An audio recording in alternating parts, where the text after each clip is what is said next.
So, Arita karon sa Tawagan Norte, Bulunit. Bulunit dili? Dili karon? ito. Tawagan Norte lang? Tawagan Norte. Oh, si Tatay Romeo. Ikatulo na ka nakagamit oh.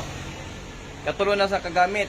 Itong una, una rito nimo, nimo 120 karon 140 na pod. Awan ko na. Karon pila? Nagsaka. 140? It. 148. Now, 148. 1.2 hectares. Awan ko ito.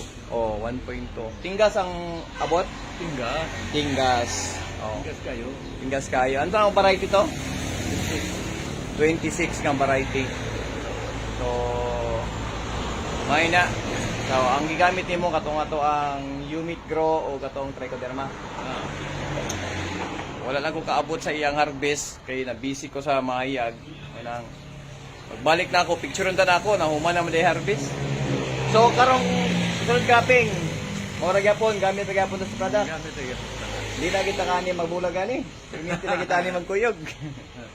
So mao na isa sa ato ang satisfied customer diri sa Pagadian, Tawagan Norte, no?